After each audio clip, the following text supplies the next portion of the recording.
नमस्कार, स्वागत है आपका हमारे इस YouTube चैनल पर। मैं मुनमुन श्रीवास्तव आपका हार्दिक अभिनंदन करता हूं। आप देख सकते हैं मेरे ठीक पीछे सुप्रीम कोर्ट मेट्रो स्टेशन है। इसका पहले नाम प्रगति मैदान मेट्रो स्टेशन हुआ करता था और इसी मेट्रो स्टेशन के पास जो है वो एक मंदिर है, सत्य सनातन आगम निगम हनुमान मंदिर। और आप बहुत से बच्चों को अपग्रेड मिला है, उसको लेकर बड़ी खुशी है। और वैसे तो हम नियमित रूप से जो है वो हनुमान मंदिर आते ही रहे हैं, लेकिन आज हम बजरंगबली का, जो कि संकट मोचक है, उनका विशेष आभार व्यक्त करने के लिए आज आए। और इसके लिए जो है वो बहुत मैं कहूँगा विश्वविद्यालय प्रशासन को कि बड़ी संख्या में अपग्रेड हुआ, लेकिन अपग्रेडेशन के बाद कुछ जो समस्याएं हैं उसको भी देखने के लिए मिल रहा है और कुछ चीज़ें ऐसी भी देखने को मिल रही हैं जो लगता है कि उसमें अगर थोड़ी सी क्लैरिटी और हो तो शायद बहुत से जो कैंडिडेट्स हैं उनको फ़ायदा हो सकता है। आइए आपको थोड़ा आगे लेके चलते हैं। जिस कॉरिडोर से हम जैसे आगे जाते हैं तो ये मंदिर जो है वो आता है। पहली समस्या आ रही है स्टूडेंट्स को, और वो ये है कि अपग्रेड हो गया, अब क्या होगा। यह अपग्रेड हो गया तो खुशी मनाइए।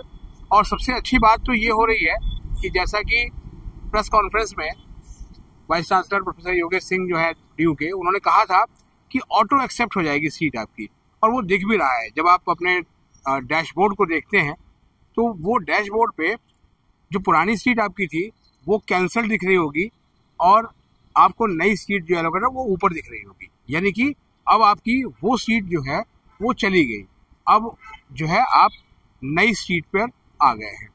अब उसी की फॉर्मेलिटीज आपको पूरी करनी है। अब आप कहेंगे कि फिर से फीस भरना है, क्या करें। एक पेरेंट का फ़ोन मेरे पास आया कि उनके कॉलेज से एक क्वेरी आई है कि आप 2,000 रुपये फीस और भर दें क्योंकि वो एक्स्ट्रा डिफरेंस हो रहा है। तो आपको मैंने बताया था कि ड्यू के एडमिशन ब्रांच ने इस बार एक अच्छा कदम ये उठाया है कि पेमेंट वॉलेट बना दिया है। यानी कि आपका जैसे आप पेटीएम या यूपीआई करते हैं तो वॉलेट होता है, ऐसे ही एक वॉलेट या बैंक अकाउंट समझ लीजिए उसको।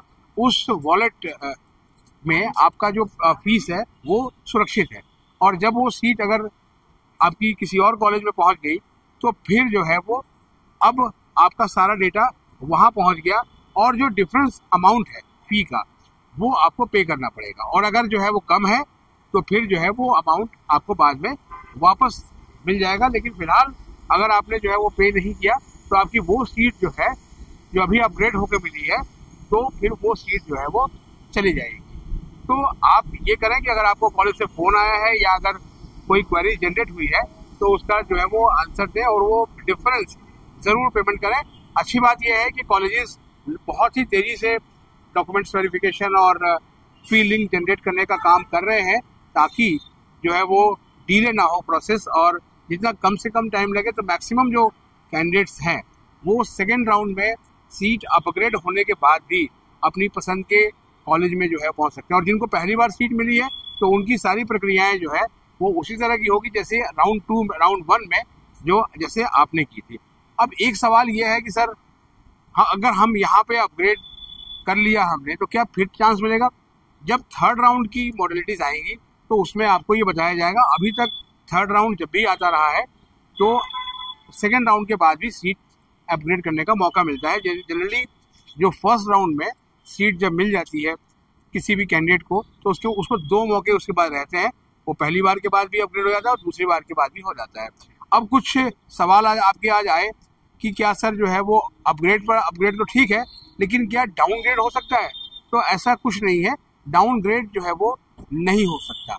अगर आपकी सीट अपग्रेड हो गई तो वो अपग्रेड सीट ही आपकी रहेगी। अब देखिए, आपसे बात करते करते हम आगे इसी मंदिर के पास, ये देखिए श्री हनुमान मंदिर है, सत्य सनातन आगम निगम, और ये बहुत पुराना मंदिर है। और ये जब मेट्रो स्टेशन यहाँ नहीं था उससे भी कई सालों पहले ये प्रगति मैदान के भीतर हुआ करता था और बाद में ये बाहर आ गया। और इसके बारे में कहा जाता है कि अगर यहाँ आकर जो है वो कोई मन्नत जो है मांगता है तो उसकी मन्नत जो है वो बजरंगबली जरूर पूरी करते हैं। और आप स्टूडेंट की भी जो है वो जो है जितनी भी ख्वाहिश रही है, सपना रहा है, आपके पेरेंट्स की उम्मीद रही है, वो जो है वो पूरी हो, यही बजरंगबली से आस रही है। एक और सवाल जो मैक्सिमम आया कि सर कुछ नहीं मिला क्या होगा। देखिए, जिनको अभी तक कुछ नहीं मिला है वो उम्मीद रखें।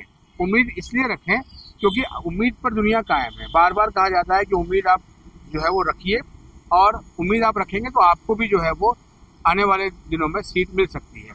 और उसके बाद आगे प्रोसेस क्या होगा, स्पॉट राउंड आएंगे या फिर कोई और प्रक्रिया अपनाई जाएगी, उस पर भी इस चैनल पर आपको जानकारी मिलेगी। फिलहाल 2 क्वेश्चंस हैं और वो हॉस्टल को लेकर हैं।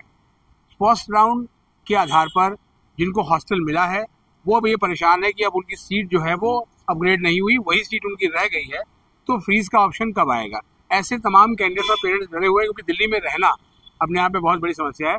तो उनको हम यही सलाह देंगे कि आप हॉस्टल की जो फीस है उसको फटाफट भर दें, क्योंकि हॉस्टल में भी कई राउंड में सीट्स आती हैं और वो ये CSES सिस्टम से बिल्कुल अलग है। उसकी जो फॉर्मेलिटीज़ है वो कॉलेज करता है, उसमें कोई सेंट्रल अलॉटमेंट सिस्टम नहीं है। हर कॉलेज इनके पास ये हॉस्टल है, वो अपने फॉर्म अलग से निकालते हैं और उस फॉर्म के आधार पे ही आप अप्लाई करते हैं और मेरिट के आधार पर। जी हाँ, यहाँ भी ऐसा नहीं है कि कोई आपको अगर कहता है कि हम हॉस्टल दिला देंगे, तो ऐसा नहीं है। वो आपको कोई भी हॉस्टल नहीं दिला सकता, कॉलेज आपको मेरिट के आधार पर ही हॉस्टल अलॉट करता है। तो इसलिए कोई भी सूचना जो है वो उस कॉलेज की वेबसाइट पर ही देखिए कि आपकी हॉस्टल में सीट मिली है, नहीं मिली, और मिली है तो आप फी पेमेंट कर दें। अगर आपका बाद में किसी और कॉलेज में अपग्रेड हो जाता है तो आप उस हॉस्टल का जो है वो फी रिफंड के लिए अप्लाई कर सकते हैं, क्योंकि वो सीट किसी और को मिल जाएगी उस हॉस्टल में। लेकिन फिलहाल अगर आप उस कॉलेज और कोर्स से खुश हैं तो आप जो है वो ये करें। और जब फ्रीज का ऑप्शन आएगा, क्योंकि फ्रीज का ऑप्शन आएगा तो आप अपनी सीट को जो है फ्रीज कर सकते हैं और वो सीट आपके पास रहेगी। यानी अब आप उसी कॉलेज और कोर्स में पढ़ेंगे 3 साल या 4 साल। 3 या 4 इसलिए कह रहा हूँ कि फोर्थ ऑप्शन जो है फिलहाल 4th ईयर का वो ऑप्शनल है। अभी बहुत से बच्चे जो है वो जाना चाहते हैं 4th ईयर में और बहुत सारों ने जो है वो एग्जिट का भी जो है वो विकल्प चुना है, तो वो विकल्प आपके पास भी रहेगा। एक सवाल ये है कि सर जो है वो हमने अपग्रेड तो कर दिया, लेकिन अब जो है वो मन कह रहा है कि नहीं, इससे भी बेहतर कॉलेज मुझे मिल सकता है, लेकिन अब मैं डर रहा हूँ कि मेरी जो हायर प्रेफरेंसेस में मैंने कुछ ऐसे ऑप्शंस रख दिए हैं जो अगर वो मिल गया तो उससे भली तो मेरी यही सीट है। ये इस डायलेमा में मत रहिए, ये डोलड्रम, ये डायलेमा तो लगातार रहेगा और इसीलिए आपको हमने कहा कि क्लैरिटी रहनी चाहिए। अगर बजरंगबली की बात करें, जब उन्हें कहा गया जो है वो आप देखिए ये कि बजरंगबली संकट मोचक है और उनको कहा गया कि संजीवनी बूटी लानी है, लक्ष्मण के प्राण तभी बचेंगे। जब उन्हें बूटी समझ में नहीं आई तो उन्होंने क्या किया, पूरा पहाड़ ही उठा रहा है। तो अगर आपको भी अगर समझ में नहीं आ रहा है तो आप DU की वेबसाइट को देखिए, कुछ करियर काउंसलरों से बात करिए और तमाम, क्योंकि समय कम है और काम ज़्यादा है और किसी के बहकावे में आने की ज़रूरत नहीं है, क्योंकि पढ़ना आपको है। मैं बहुत सारे ऐसे स्टूडेंट्स को मिलता हूँ हर साल जो कि एक नामी कॉलेज के नाम पर उस कॉलेज में तो एडमिशन ले लेते हैं, लेकिन बाद में उनको परेशानी होती है क्योंकि वो कोर्स चला नहीं पाते और फिर वो उनको मजबूर होकर जो है वो एडमिशन विड्रॉ करना पड़ता है और फिर उनका साल खराब होता है, क्योंकि तब तक तमाम जगहों पर जो है वो एडमिशन की प्रक्रिया ख़त्म हो गई होती है। तो अब अगर आप जो है ये सोच रहे हैं कि मैं क्या करूं, तो अब आपको बहुत वाइज डिसीजन लेना होगा, क्योंकि अब मामला जो है वो सेकेंड राउंड तक पहुंच गया है और सेकेंड राउंड के बाद एडमिशन काफ़ी हद तक जो है वो स्टेबलाइज होने की तरफ बढ़ जाता है और धीरे धीरे जो है वो सीटें भी कम होनी शुरू हो जाती हैं। हालांकि सीटें लास्ट तक भी रहती हैं, जो पास्ट एक्सपीरियंस जिस तरह का रहा है मेरा इस पूरे प्रक्रिया को कवर करने का, तो जिनको नहीं मिली है उनके लिए भी सीटें आएंगी, वो उम्मीद बिल्कुल ना खोएं। और एक सवाल जिसका आज के एपिसोड में जवाब देंगे कि अपग्रेड हो गया और हमने क्या कहते हैं जो है वो अपग्रेड वाली सीट हम छोड़ना चाहते हैं, तो क्या हम बैक आ सकते हैं? तो बैक आप नहीं आ सकते, आपको वो सीट ही लेनी पड़ेगी जो आपको अपग्रेड हुई है, क्योंकि वो ऑटो एक्सेप्ट हो गई है, उसमें किसी ने एक्सेप्टेंस नहीं दिया है, ये यूनिवर्सिटी ने अपने पोर्टल पे सिस्टम बना दिया था। तो आप वही लीजिए और उसके बाद जो है उसकी फीस पेमेंट वगैरह की प्रक्रिया पूरी कीजिए और कॉलेज 1 तारीख पहुंचने की तैयारी कीजिए, क्योंकि तमाम कॉलेज ये चाहते हैं कि जल्द से जल्द जो है वो प्रक्रिया पूरी हो और 1 अगस्त को मैक्सिमम जो कैंडिडेट्स हैं वो कॉलेज पहुंचे और कॉलेज अपने एक मैक्सिमम स्ट्रेंथ के साथ खुले। आप सभी को शुभकामनाएं। हमारे चैनल पर नए हैं तो चैनल को सब्सक्राइब कर लें और इसे अपने दोस्तों के बीच शेयर करें।